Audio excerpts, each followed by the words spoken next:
Hello everyone, Jai Hind. Welcome to the class. Today we will be discussing top 25 MCQs from the topic carbon and its compounds. So let's get started with the class. So here comes the first question. Buckminster fullerene is an example of what of carbon? So is it an isomer, an isotope, an allotrope or more than one of the above? ठीक है, तो जब आपने carbon के different forms पढ़े थे, ठीक है, तो ये जो बकमिंस्टर फुलरीन है ये आइसोमर है, आइसोटोप है या अलोट्रोप है कार्बन का? Yes, so the correct answer for this question is it is an allotrope of carbon. ठीक है, so the different structure, allotrope होते क्या है? The different structure of same chemical compound. इसका मतलब कि कार्बन कितने डिफरेंट फॉर्म्स में एग्जिस्ट कर सकता है, right? Okay, so like it's structurally that is different, okay, but जो उसका केमिकल कंपाउंड है that is same, that is carbon.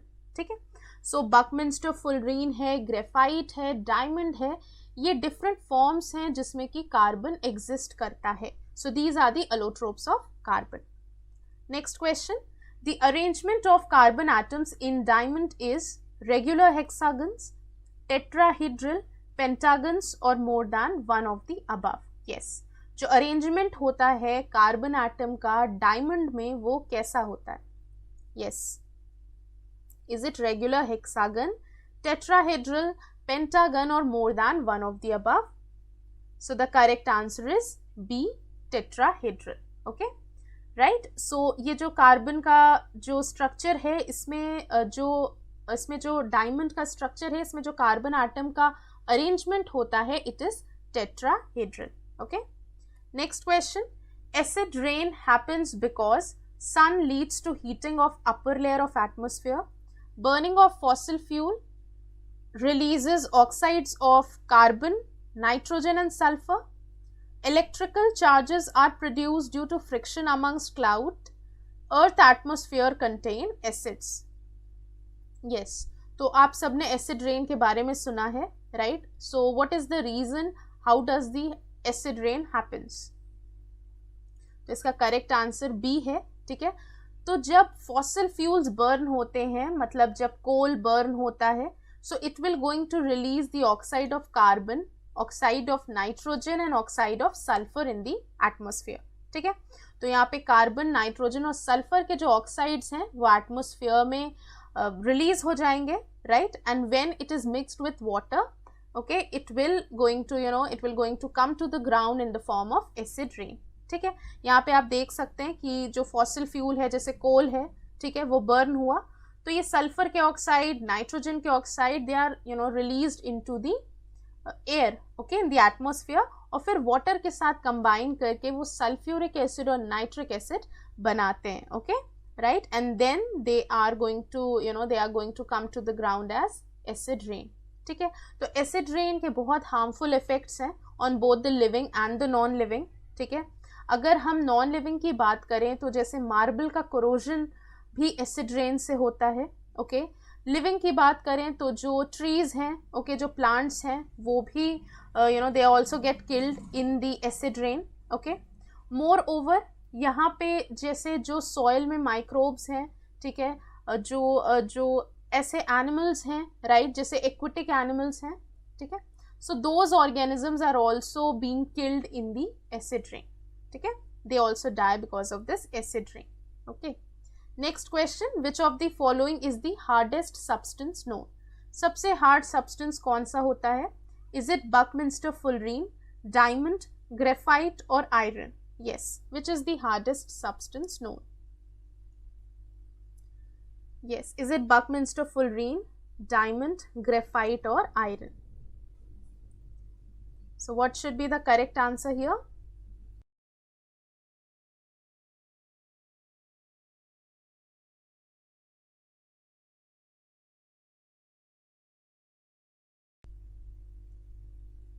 So the correct answer for this question is diamond. ठीक है, तो सबसे हार्ड सब्सटेंस जो अर्थ पे होता है that is diamond. Okay, and because of its structure, ठीक है, डायमंड का स्ट्रक्चर ऐसा है, बहुत ही कॉम्पैक्ट है, बहुत ही उसके बॉन्ड्स स्ट्रॉन्ग है, that is why it is one of the hardest substance. Okay, so diamond में 4 it has carbon atoms with 4 covalent bonds, ठीक है, तो 4 कोवैलेंट बॉन्ड्स होते हैं, okay, in the carbon atom, like the carbon atoms are present with the 4 covalent bond and making it so strong, therefore diamond is one of the hardest substance known, ठीक है। तो ये question कई बार exam में भी पूछा जा चुका है कि हार्डेस्ट सब्सटेंस कौन सा है, तो आपको याद रखना है वो डायमंड है, okay. Next question, when carbon dioxide dissolves in water it gives, okay, तो कार्बन डाइऑक्साइड और वाटर, ठीक है, वो क्या बनाएंगे, citric acid, carbonic acid, sulfuric acid or acetic acid, yes, when carbon dioxide dissolves in water, what does it will going to give? तो correct answer है B, that is carbonic acid, okay. So जो carbonic acid है it is widely used in the production of soft drinks, okay. तो water और carbon dioxide मिलके क्या बनाते हैं, carbonic acid. What is carbonic acid, H2CO3 is carbonic acid and it is a weak acid, ठीक है। हमने जब एसिड बेस और कंपाउंड का कॉन्सेप्ट पढ़ा था, ठीक है, तो हमने स्ट्रॉन्ग एसिड भी पढ़ा, हमने वीक एसिड भी पढ़ा, ठीक है। स्ट्रॉन्ग एसिड कौन होते हैं, जो रेडियली या easily H positive ions water में रिलीज करें, okay, when they are dissolve in water they will going to release H positive ion readily और इजीली, ठीक है। बट जो वीक एसिड होते हैं they will not going to release H positive ion so easily, okay. तो carbonic acid भी एक weak acid है and it is used in the production of this soft drinks, okay, artificially carbonated sparkling wines and other bubbly beverages, okay. Next question, chemistry of carbon compounds is known as biochemistry, physical chemistry, inorganic chemistry और organic chemistry, okay.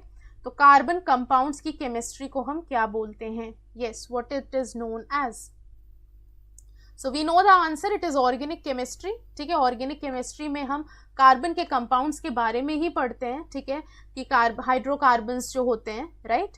So organic chemistry it is the study of structure, property, composition, reaction, preparation of carbon containing compounds, okay. तो जो carbon containing compounds की जो भी उनका structure है, जो भी उनकी प्रॉपर्टी है, कॉम्पोजिशन है, रिएक्शन है, everything we study this in organic chemistry, ठीक है। सो इसमें सिर्फ हाइड्रोकार्बन नहीं है but also those compounds, okay, with any number of other elements such as carbon, hydrogen etcetera, ठीक है। तो हाइड्रोकार्बन्स के बारे में भी हम पढ़ते हैं, किसमें पढ़ते हैं, ऑर्गेनिक केमिस्ट्री में। Next question, which one of the following elements forms the highest number of compounds, okay.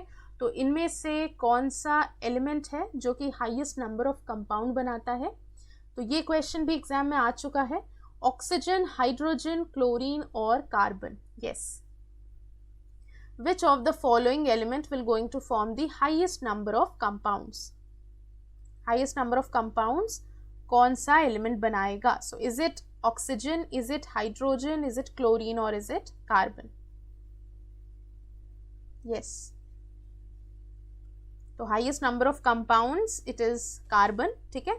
देखिए कार्बन में कैटेनेशन की प्रॉपर्टी होती है, ठीक है, right, it has the capability to form large number of bonds, ठीक है। कैटेनेशन मतलब क्या होता है, ऐसी प्रॉपर्टी किसी एलिमेंट में जिसमें कि वो लार्ज नंबर ऑफ बॉन्ड्स बना सके, okay. So carbon has this property and because of because it is capable of forming the large number of bonds, therefore it can form the highest number of compounds, okay.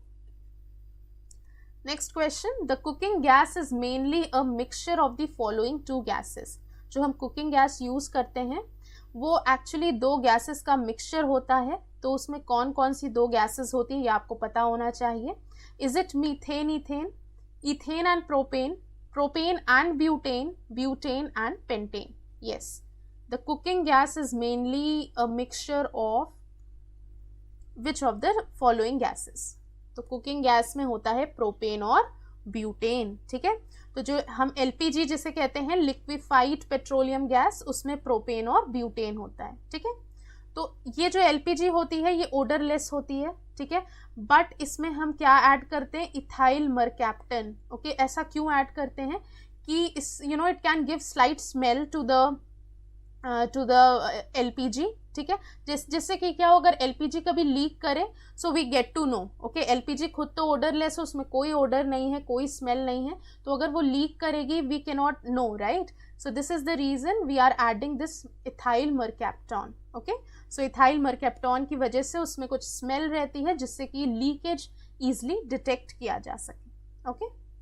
All right, moving ahead to the next question, how many isomers does C6H14 have, okay. तो आपको बताना है कि C6H14 में कितने isomers होंगे, yes. सो correct answer 5 है, ठीक है। It has 5 structural isomers. एक तो नॉर्मल हेक्सेन हो जाएगा, दिस इज नॉर्मल हेक्सेन, ठीक है, राइट। एक हो जाएगा 2 मिथाइल पेंटेन, 2 मिथाइल पेंटेन मतलब सेकेंड पे मिथाइल ग्रुप लगा है और पेंटेन है, यानी 5 कार्बन की चेन है, ठीक है। तीसरा हो जाएगा 3 मिथाइल पेंटेन, थर्ड पे कार्बन लगा है, तो देखिए 3 मिथाइल पेंटेन कैसे होगा, 3 मिथाइल पेंटेन। उसके बाद 2,2 डाई मिथाइल ब्यूटेन, ओके। तो यहाँ पे होगा 2,2 di methyl,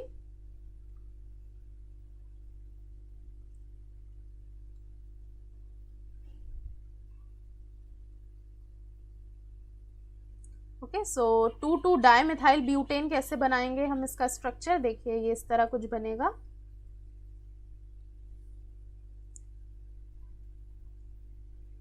di methyl butane,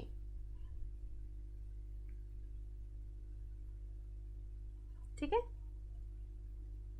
ठीक है। ब्यूटेन हो गया, 2,2 पे आप देख रहे हैं सेकंड पे 2 मिथाइल ग्रुप लगे हैं, तो यहाँ पे 2,2 डाई मिथाइल ब्यूटेन।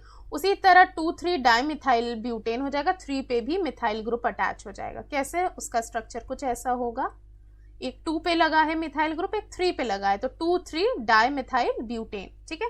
तो ये 5 आइसोमर्स हैं, ठीक है, स्ट्रक्चरल आइसोमर्स होते हैं C6H14 के, right. Now next question, which of the following products is used for the construction of roads, roads को बनाने के लिए कौन सा प्रोडक्ट हम यूज करते हैं, so that is bitumen, okay। bitumen it is actually a mixture of 500 to 700 organic compounds, ठीक है। तो ये जो bitumen है इसमें 500 से 700 organic compounds होते हैं, okay, hydrocarbons होते हैं, in which also you know they contain small proportion of nitrogen, sulfur and oxygen, ठीक है। तो रोड के कंस्ट्रक्शन में हम कौन से प्रोडक्ट को यूज करते हैं, इट इज bitumen।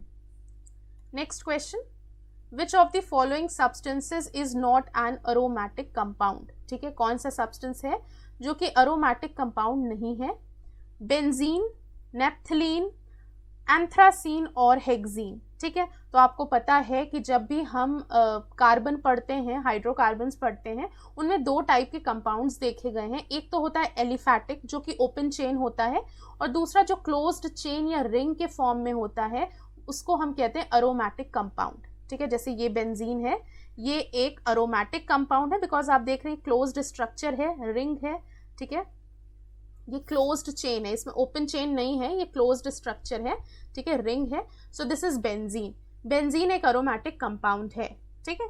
आपको बताना है कौन सा अरोमैटिक कंपाउंड नहीं है, यस, कौन सा अरोमैटिक कंपाउंड नहीं है। तो देखिए करेक्ट आंसर हो जाएगा हेक्सीन, ये ठीक है। तो हेक्सीन जो होगा, दिस इज हेक्सीन, ठीक है, यहाँ पे 6 कार्बन का है, और हेक्सीन है, ईन जो होता है हम डबल बॉन्ड के लिए यूज करते हैं, एल्कीन के लिए, तो देखिए यहाँ डबल बॉन्ड भी है, और ये एक ओपन चेन कंपाउंड है, ये एक एलिफैटिक कंपाउंड है, सो this is not an aromatic compound, ठीक है। Next question, petroleum is a mixture of, ठीक है।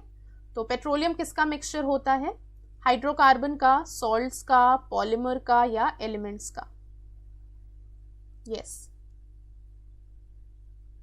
पेट्रोलियम किसका मिक्सचर होता है, the correct answer is hydrocarbon, ठीक है। तो ये आपको पता होना चाहिए कि जो पेट्रोलियम को हम एक्सट्रैक्ट करते हैं that is in the raw form, ठीक है, क्रूड ऑयल होता है पेट्रोलियम, और उसमें बहुत सारे हाइड्रोकार्बन्स होते हैं, ठीक है, ऐसे केमिकल्स जिसमें कि हाइड्रोजन और कार्बन एटम्स के वो बने होते हैं, right. So petroleum is actually a mixture of hydrocarbons.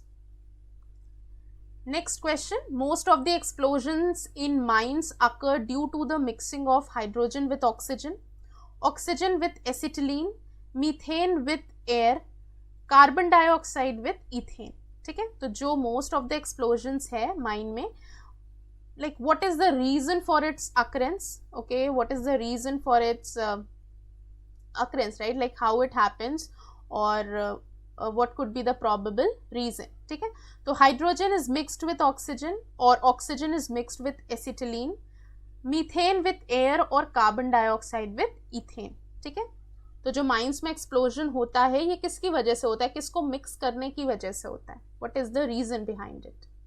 So correct answer D है, सी है यहाँ पे, that is methane with air. ठीक है, सो माइन एक्सप्लोजन्स जो होते हैं वो सीरियस होते हैं, right. Okay, so you know जो ये जो एक्सप्लोजन्स होते हैं जो मीथेन है, okay, it will going to be mixed with air, okay, and it is responsible for causing the mine explosions. ठीक है, next question, how many neutrons are there in, okay, uranium में, uranium 238 में आपको बताना है कितने neutrons हैं. ठीक है, तो ये हमने एटॉमिक स्ट्रक्चर में पढ़ा है कि जब भी हमें नंबर ऑफ न्यूट्रॉन्स निकालने हैं, what we will going to do, mass number minus the atomic number. ठीक है, क्यों, क्योंकि ये जो एटॉमिक नंबर है ये हो गया नंबर ऑफ प्रोटॉन्स के बराबर. ठीक है, अब देखिए आप सबको पता है कि जो मास नंबर होता है, ठीक है, mass number is equals to number of protons plus number of neutrons, number of protons plus number of neutrons. ठीक है, number of protons plus number of neutrons क्या हो गए, ये आपका मास नंबर का फॉर्मूला होता है. ठीक है, अब आपको पता है कि नंबर ऑफ प्रोटॉन्स तो एटॉमिक नंबर के बराबर होते हैं, जो कि क्वेश्चन में ऑलरेडी मेंशन्ड है. तो नंबर ऑफ प्रोटॉन्स क्या हो गए, एटॉमिक नंबर के इक्वल हो गए, एटॉमिक नंबर के इक्वल. ठीक है, तो एटॉमिक नंबर 92 है, नंबर ऑफ प्रोटॉन्स हमें निकालना है, मास नंबर हमें 238 दिया है. तो आप कैसे निकालेंगे number of neutrons, simply you have to minus the mass number to the number of protons. ठीक है, so you will going to get the answer as 146. ठीक है, right, so this is the number of neutrons and this is how you will going to find it out. Okay, next question, which of the following compounds has a triple bond. ठीक है, तो triple bond किस में होगा, कौन सा इसमें ऐसा है जो एल्काइन है, क्योंकि आपको पता है एल्काइन में होता है ट्रिपल बॉन्ड. एल्काइन, एल्काइन में क्या होता है, ट्रिपल बॉन्ड होता है. तो कौन सा कंपाउंड है जिसमें ट्रिपल बॉन्ड है, ओके, तो ये देखिए करेक्ट आंसर है C3H4. ठीक है, C3, ओके, एंड H4. ठीक है, अब कार्बन के देखिए 4 बॉन्ड होते हैं, तो 1, 2 और 3 तो इस कार्बन में मिल गए, यहां हम कर देंगे तो 4 हो जाएंगे. ठीक है, सिमिलरली 1, 2, 3, ठीक है, राइट, और यहाँ पे हम कर देंगे, जैसे अगर आप ये देखिए प्रोपाइन देखिए, ठीक है, तो 1, 2, 3, दिस इज प्रोपाइन या ये C3H4 है. देखिए यहाँ पे 3C है, ठीक है, 3C है, और यहाँ पे दिस 4H4 है. ठीक है, तो ये जो ट्रिपल बॉन्ड है कैसे बनता है, देखिए पहले आपने कार्बन लिख लिया कि कार्बन 3 दिए हुए हैं, आपने कार्बन 3 बना लिए. ठीक है, उसके बाद आपको हाइड्रोजन कितने दिए हैं, 4 दिए हैं, तो आप एक हाइड्रोजन यहाँ, एक हाइड्रोजन यहाँ, ठीक है, एक यहाँ और एक यहाँ. ठीक है, अब देखिए इस कार्बन के तो 4 बॉन्ड हो गए, इसके 2 ही बॉन्ड है, तो हम यहाँ पे क्या बना देंगे, 3 बॉन्ड बना देंगे. अब देखिए इसके भी 4 हो गए और इसके भी 4 हो गए. Okay, so this is alkyne. Okay, alkyne का क्या फॉर्मूला है यहाँ पे, C3H4. ठीक है, तो इस तरह आप स्ट्रक्चर बना के, कार्बन की वैलेंसी आप देखिए हर जगह 4 होनी चाहिए. ठीक है, like what ever is the number of carbon. Okay, अगर 3 कार्बन है तो हर एक कार्बन में आप चेक करिए कि सबकी वैलेंसी 4 है कि नहीं. ठीक है, accordingly you can put the bond. ठीक है, alright, next question, which is a saturated hydrocarbon. इनमें से कौन सा सैचुरेटेड हाइड्रोकार्बन है, एसिटिलीन, प्रोपीन, इथीन और इथेन. ओके, अब सैचुरेटेड हाइड्रोकार्बन क्या होता है, yes, what should be the answer for this. देखिए let me tell you, saturated hydrocarbon मतलब एल्केन की बात हो रही है, क्योंकि एल्कीन और एल्काइन अनसैचुरेटेड हाइड्रोकार्बन्स होते हैं. ठीक है, एल्कीन और एल्काइन जो है, जो डबल बॉन्ड है, ट्रिपल बॉन्ड है, वो अनसैचुरेटेड हाइड्रोकार्बन होते हैं. जो सिंगल बॉन्ड है वो सैचुरेटेड हाइड्रोकार्बन होते हैं, ये आपको याद रखना है. ठीक है, तो यहाँ पे कौन सा है जो कि एल्केन है, so the correct answer will be D, ethane. ठीक है, इथेन जो है वो सैचुरेटेड हाइड्रोकार्बन है. Next question, incomplete combustion of a fuel gives poisonous what gas? अगर जो फ्यूल है उसका कंप्लीट कंबशन ना हो, इनकम्प्लीट कंबशन हो, तो कौन सी पॉइजनस गैस रिलीज होती है? Carbon dioxide, isocyanate, carbon monoxide और नाइट्रोजन? तो इसका करेक्ट आंसर है कार्बन मोनोऑक्साइड। ठीक है, कार्बन मोनोऑक्साइड कब बनता है? When there is not enough air for proper combustion to take place. ठीक है, next question, which of the following statements are correct for carbon compounds? Okay, आपको बताना है कार्बन कंपाउंड्स के लिए इसमें क्या करेक्ट है। So most carbon compounds are good conductor of electricity, most carbon compounds are poor conductor of electricity, force of attraction between molecules of carbon compounds is not very strong, force of attraction between molecules of carbon compounds is not very strong, is very strong. yes, आपको ये बताना है कि इनमें से carbon compounds के लिए क्या करेक्ट है, क्या सही है। yes, फोर्स ऑफ अट्रैक्शन जो होती है वो स्ट्रांग होती है कि नहीं होती? ओके, और जो कार्बन कंपाउंड्स हैं वो गुड कंडक्टर्स ऑफ इलेक्ट्रिसिटी हैं या पुअर कंडक्टर हैं? तो करेक्ट आंसर है इसका सेकेंड एंड थर्ड। ओके, जो most of the carbon compounds हैं they are poor conductor of electricity. ठीक है, and force of attraction is not very strong. देखिए, डायमंड एक बैड कंडक्टर है, okay, but it is a good conductor of heat, right? So yes, here you can see that force of attraction is also not very strong, right? So this is these two options are correct here. ठीक है, next question, addition reactions are undergone by saturated hydrocarbons or alkanes? only alkenes, only alkynes, both alkenes and alkynes. so जो addition reaction होता है वो कौन show करता है? yes, the addition reaction is shown by which of the following? देखिए, इसका correct answer alkene और एल्काइन होगा, क्योंकि आपने नोटिस किया होगा कि जो एडिशन रिएक्शन है it mostly occurs on the double और द ट्रिपल बॉन्ड। ठीक है, तो जिसमें डबल बॉन्ड है एल्कीन, जिसमें ट्रिपल बॉन्ड है एल्काइन, उनमें एडिशन रिएक्शंस देखे जाएंगे।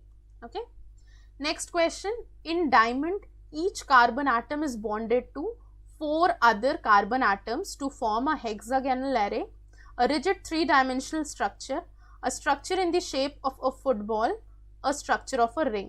ओके, तो आपको बताना है कि डायमंड में जो कार्बन एटम्स होते हैं वो अदर 4 कार्बन एटम्स के साथ फॉर्म करते हैं, like they just join, right, they just get bonded.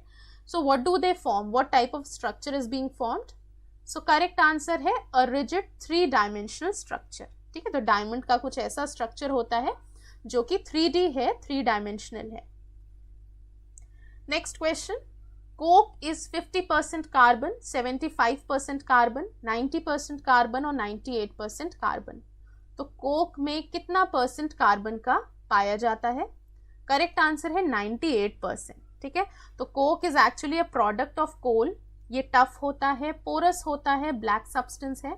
ठीक है, and it is almost pure form of carbon. देखिए, ये भी इंपॉर्टेंट है, ये सब आपको पता होना चाहिए, ये एडिशनल इंफॉर्मेशन है about it. Okay, so coke contain 98% carbon, it is the purest form of carbon. ठीक है, so when coke is burn there is no smoke produce. इसी से पता चलता है that it is pure. Okay, so अगर burn हो रहा है कोक और कोई स्मोक नहीं प्रोड्यूस हो रहा है, so it is the pure form of carbon. ठीक है, next question, which of the following has the highest catenation capability? Catenation means ability to form the large number of bonds with other compounds. Okay, right?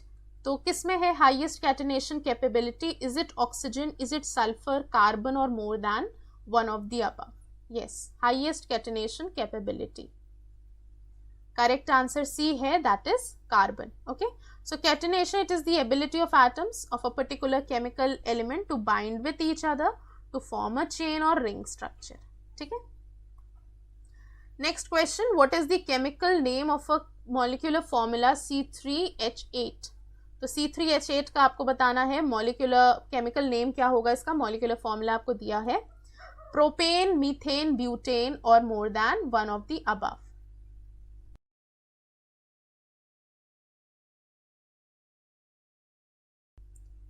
yes, so what should be the chemical name of this?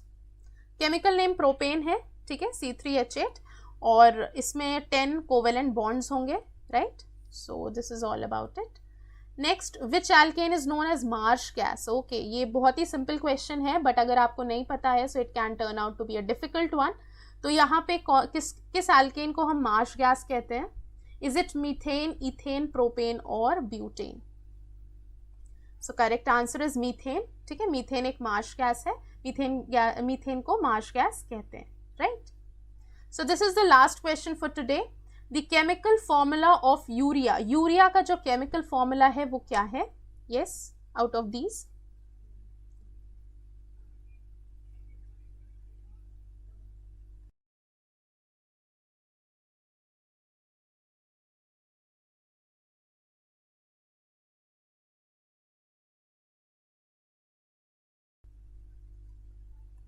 So the correct answer for this is D. ठीक है, NH2CO, ठीक है. तो urea को हम carbamide भी कहते हैं, और ये जो NH2CO, राइट, ये जो है that is the chemical formula of urea. ठीक है, राइट. तो इसको शॉर्ट में आप ऐसे भी लिख सकते हैं CH4N2O, बट इसको आप याद करिए, like you know it has NH2CO, ये भी सिंपल है याद करने के लिए. इसको हम कार्बामाइड कहते हैं या इसको हम यूरिया कहते हैं. ठीक है. So yes, this is all about it, right? So now you have understood the chemical formula of urea, that is NH2CO, okay, and it is also known as carbamide. Okay, so yes, this is the end of the class, but before ending the class, let me tell you that there are so many courses going on, so many batches running, okay, for the interviews for the NDA, CDS, FCAT, Territorial Army. Okay, so you can enroll in any of these courses for better understanding and concept clarity. So in order to enroll in this course, don't forget to use this code of Warrior10, okay, in order to avail 10% discount on all of the mentioned courses. Okay, so I hope you all have understood the top 25 MCQs that we have discussed in this topic. ठीक है, तो carbon में जो अलोट्रोपिक forms हैं वो बहुत important हैं, इससे कई बार क्वेश्चंस भी आ चुके हैं. So make sure you are well aware about it. Okay, so yes, let's end the class here. Thank you so much for joining in. Work hard, stay motivated. जय हिंद एवरीवन. अगर आप एक डिफेंस एस्पिरेंट हैं और SSB interview, NDA, CDS, FCAT जैसे exams के लिए prepare कर रहे हैं तो आप SSB क्रैक एग्जाम्स के कोर्स को चेक करना ना भूलें. आप हमारी लर्निंग एप्लीकेशन को गूगल प्ले स्टोर से भी डाउनलोड कर सकते हैं.